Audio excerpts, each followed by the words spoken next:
Welcome to another episode of Brews and Eats with Badass Peeps. My name is Jud Hailey. I'm a singer, songwriter, and your host today. Today we're checking out the Bourbon Butcher in Farmington, Minnesota. And we've got our good friend Dan Rodriguez waiting for us inside. Join us.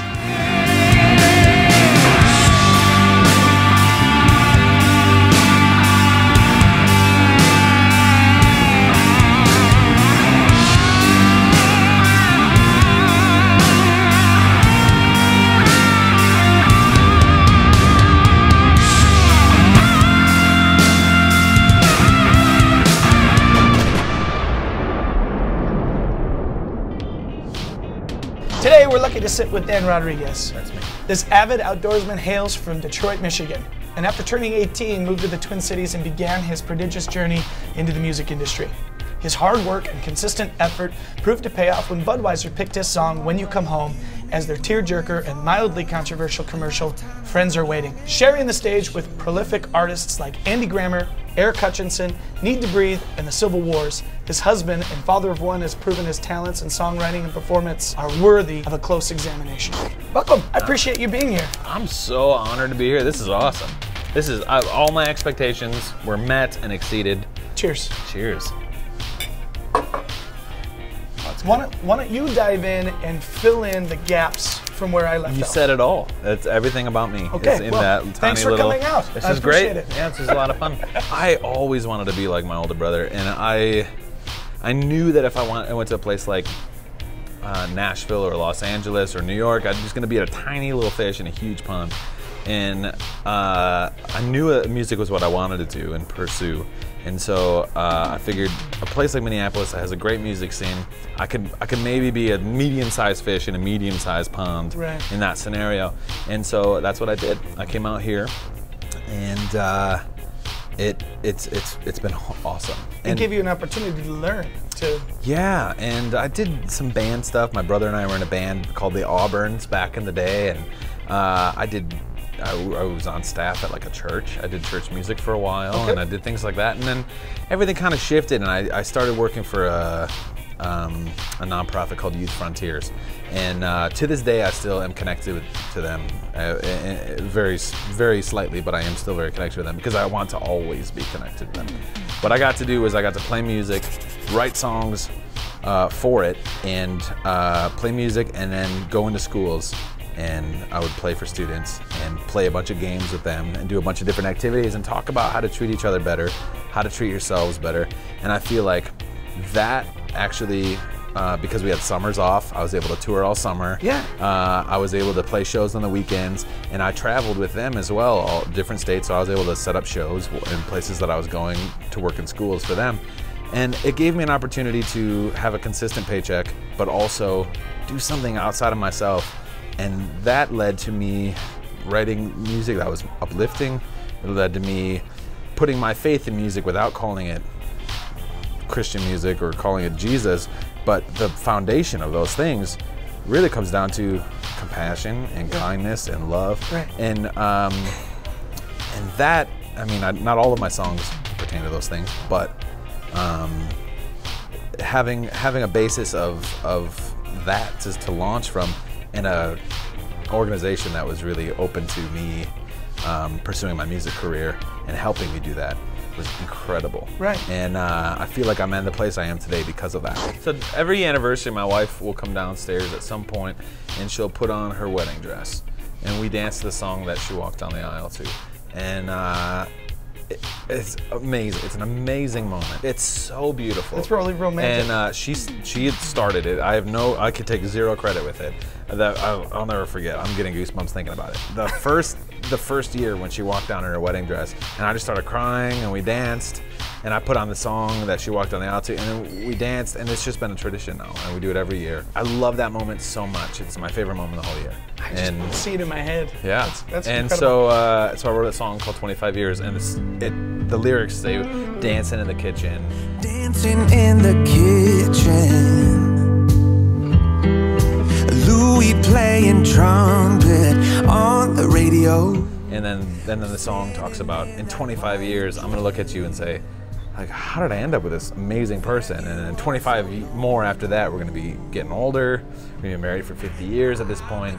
If we live to be 100, I'll still need more time together because this has just been so amazing. Every year gets better and better. And so that was the inspiration behind the song. I wrote it with my friend Tom Beaupre down in Nashville. I brought the idea to him. And I said, I got to write this song. I have this idea. I had started it a little bit, and we sat down. He plays with Florida Georgia Line. Okay. And we sat down and we wrote this tune, and then we wrote another one that made it on this new record as well. And it's 25 Years is one of my favorite tunes I've ever written. Well, it's an incredible tune. Thank you. I've literally been listening to it all week long. Do you let the guitar write your song, or do you let the lyrics write the guitar? I let the melody determine it all. You do? I do, yeah. And it hasn't always been that way. But for me, I'll sit down and I could just write on 1 and 4 and 5 maybe. But I'll write a melody to go with it. And then I'll write lyrics that fit into that melody. Sure. Fit into those syllables. So it's based on that feeling that you get from that guitar that brings you back to that memory. Totally. Your wife in a wedding dress in the kitchen. And I almost always write on my J45. That just sings. It seeps into my body. I can feel the vibrations, and then the guitar singing allows me to sing. I want to know about the worst moment. This is the story you tell people around a bonfire that you just hope you never have to relive again. Tell us about the moment that you feel was like the worst moment in your music career. No, it wasn't a bad moment personally. Like, as an individual, the people that I got hired for a gig and the people that had put it together were, oh, look at this. Awesome. Oh, right, come so on. Here's our butcher's plate. What? Yep. I'll take that one. No. So the sausage is our house-made smoked elk with jalapeno and cheddar. It's the Carolina pork with baked beans. The brisket club and fries. Wow. So feel free to bite. Let's bite in here real quick. I'm gonna split this with you. Yeah, let's split all the things. Probably one of my biggest what am I doing with my life moments with pertaining to music. I got hired, and I actually got paid for it, so that's good. That's a step up. I got hired to play at a 10-year anniversary of this Ma and Pa grocery store. They're like, we're celebrating our anniversary. We've been a business for this long, and we would love to have music, something special for the customers. And it didn't pay amazing, but it paid some. I paid some bills with it. It was great. But I had this moment where I'm playing music and they set me up at the end of the registers. So there's like the conveyor belt things you put your groceries on, and I'm playing songs and I'm like singing my tunes and I'm singing my heart out, and there's like boop, boop, boop, right in front of me, and people are bagging, and then I would get this. I would get the sympathy thumbs up from the customers that bought all the groceries. Nobody's there to see me play music. Right. They were there to buy the groceries, and they're walking out and they just go like, good job, you sound nice. The little I heard as I bagged my groceries. And they would walk out and I would just go like, what am I doing? What? Like, every decision I made in my life led me to this moment where I'm playing over boop, boop, boop. That's an incredible story. And I think that some people paint the face. No, none of these musicians have a bad moment. None of these actors have a bad moment. They always paint a face. But listen, guys, I mean, you don't just make it to the Excel Energy Center main stage without playing the occasional grocery store. I mean, you gotta do it. Dude. Let's give them a go. Cheers, let's try these guys. What was the aha moment? That moment when you went, I can do this. My aha moment, I was in high school, and I went to a huge high school in Michigan. I went to Clarkston High School, and nobody there knows who I am because there were like over 3,000 people that went to the school. My graduating class was 752, I believe. Okay. Somewhere right around there. They had a contest for who was going to sing the class song, which was for that year was John Mayer's I Wanna Run Through the Halls of My Heart. Welcome to the real world, it's a condescending way to take a seat, take your life, blot it out and black and white. All I wanted to do in life was just be John Mayer, and that's all I always wanted to be like him. And I went in with a guitar, and I played that song, which is like this, and I played the tune, and I left. And then the like student activities board, directors, people, whatever, popular kids, they chose me. And I got to go sing that song like at the graduating ceremony. Which I was like, sweet, I get to do it, I'm gonna be a rock star. And there's 750 kids in my class. And so there were a couple thousand people there. I was so excited, and then they were like, well, you have to wear your like graduating gown when you play. So I played in a cap and gown. Here. I was like, okay, so I played with guitar strapped over it.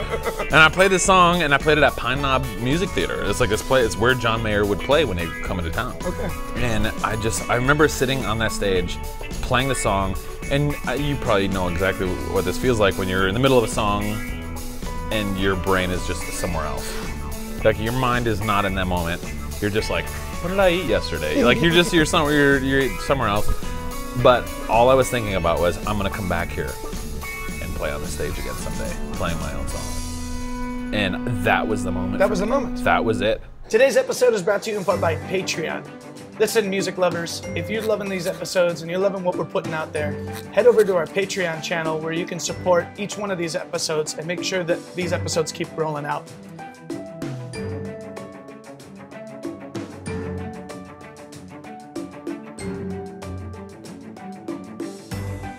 Let's do the lightning round. Okay. What was holding you back from becoming a full-time musician? A lot of people say fear of failure holds them back, but mine is, I think, the opposite. I think fear of success held me back, which is strange to think about, but people don't like change, and I didn't know what it looked like. It's an unknown category for me, like music success, and I think for a long time I was sabotaging myself by not following through, by being lazier.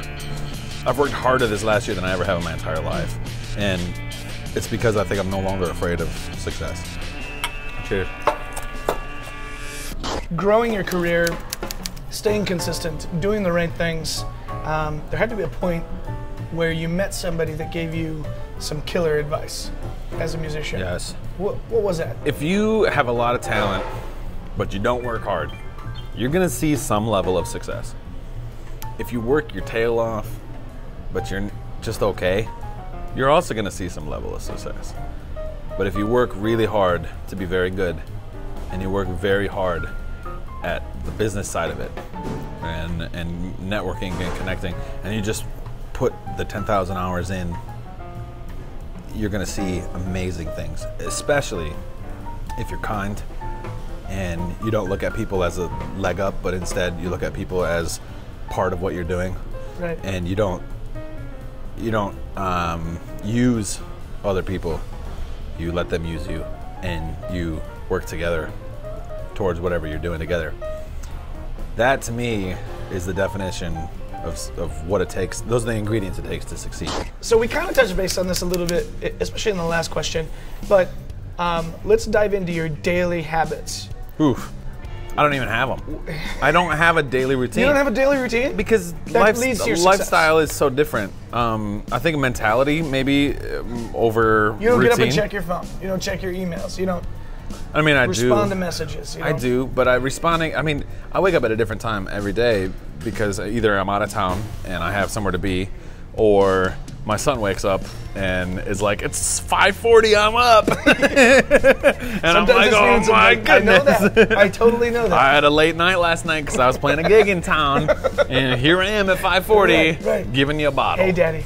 Hey, I'm awake. I'm like, do you want to go back to sleep? No, that's not. So routine is not a thing I have, but I don't specifically have a daily thing, but some of the habits, aside from my wife and I just recently started having like a Sunday meeting to talk about the week. Okay. That helps me set aside time to work on music stuff. I have a studio that's 4 blocks from my house, so I'm often there. When I'm in town, I'm usually there. The Lodge? The Lodge, yeah. And it's been really good to have a place separate from my house, because I am the guy that'll wake up in the middle of the night and be like, oh, I need baritone guitar on that, and then I'd be like, oh, I gotta go. I'll just go downstairs real quick and do it. And then 5:40 comes around, and my kid wakes up, and I'm like, oh, I never slept. Okay, what are you currently listening to? What's in the truck? What's What's on the headphones? I haven't loved everything Noah Gunderson has done, but he has a song called Bad Desire. I think it was a single from his last record. It's my favorite song right now. Okay. Very easily. It's been stuck in my head for about 3 weeks. And it's just, the production on it's fantastic. The lyrics are great. The melody's catchy and wonderful. When I listen to his other songs, I feel like they don't compare to that song. Right. But I love what he's doing. I love his vibe and his messaging and all that stuff. Drew Holcomb's Medicine record has been the thing I revisit for about 2 years, or since it came out or whatever. So that's been great. Back in the day, I played with a band called the Civil Wars, and I followed their journeys. And John Paul White put out a new record called Beulah. It's all over the current right now. Yeah, and I just ran into him because I was watching my friends, the Cactus Blossoms.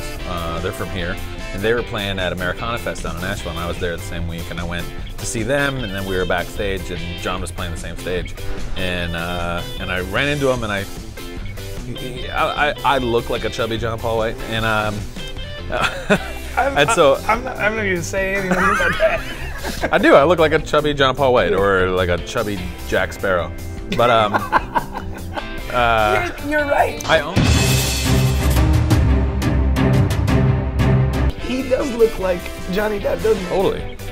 Well, I ran into him, I can see the Johnny Depp. and I was like, "Hey man, I'm Dan Rodriguez. We play together." And he goes, "I know who you are." And I just had this moment. Yeah, we had this great. It wasn't long. It wasn't a long conversation. We had a moment where we connected and we were talking. And what I said, man, I'm really loving your new record. But what I didn't tell him was, I first listened to your record when I was mowing the lawn, and I stopped mowing the lawn and I sat down in the middle of the grass with my headphones on, and I just listened to the rest of the record without the distraction of that motor behind it, because it was so good. And I like listening to lots of different things, but that's what I've been listening to a little bit more lately. Leaning on that Americana vibe. Let the viewers know about a book or a documentary or an online resource that you would absolutely recommend. One of the oldest bestsellers is written by an author named Dale Carnegie. Yeah. And it's a classic. Every salesman read this book as an assignment in school, How to Win Friends and Influence People. Yeah. And my best friend in the world, he was my best man at my wedding. I was his best man, Rob Morgan. Killer bass player. He was the music director for Owl City for a long time, and then he has this podcast called Rob Morgan is a Curious Person. This guy's fascinating. Like, so many layers. This guy's just the more you get to know him, you just peel back, and he's just got so much wisdom, and he's got a capacity to do so many things. He said, you got to read this book, How to Win Friends and Influence People. It's like an introvert's guide to trying to be an extrovert. That's what it kind of sounds like to me, but it's far beyond that. No, I agree. I love that book. It's a great book. I've read that. I read that book for the first time last year, and then it's been a staple to go back to, because you can highlight the pages and come back to it. I mean, it's more than just a book. Totally. It's a book you can read over and over again and glean more wisdom from. My favorite part of the whole book is he's telling a story about how he's giving a lecture on this topic. One of the students that was there said, well, why would you invest that time in that person if you had nothing to gain from them? And he stopped the whole lecture and he said, have we stooped so low as a society that the only time we take an interest in another person is when we have something to gain from them? Can't we just do that because they're other people and we just love them? Like, that to me is the essence of life. Like, what does it take to sit down and have a meal with Jud? It takes a genuine interest in finding out what you're doing. Sure. And just connecting. Right. And if this leads to an awesome video and leads to people coming to this restaurant and having the amazing brisket and all the other things and checking out some of my music and different things, great. Tell us how we can connect with you. Well, my music can all be found at danrodriguezmusic.com. And what you need to do is look up on my website. There's tickets available for, I'm playing with Hailey Reinhardt. Hailey is so sweet. I played with her a year ago, and then I have the opportunity to play with her here. I'm also playing with her in Detroit a couple days later. And we're playing at the new music hall, sure. Which was Mill City Nights, which was Club 3 Degrees, where I first played with Need to Breathe. And that's November 4th in Minneapolis. We're playing the Shelter in Detroit on the 6th, November 6th. So you're actually going to travel with her for just a couple of dates. For a couple of dates. And then I'm playing in Milwaukee in the middle. Okay. I'm playing November 5th in Milwaukee at a place called Lindeman's with a guy named Keith Pulvermacher. And then for those, I mean, I feel like more Minneapolis-ish folks will see this than anybody else, just because of our circles of influence. And my next big show, we're doing a holiday show, my annual holiday show at the Ice. It's like me playing some Dan Rodriguez originals. I have some original Christmas music. I have some new Christmas music coming out. Are you going to release an album for that?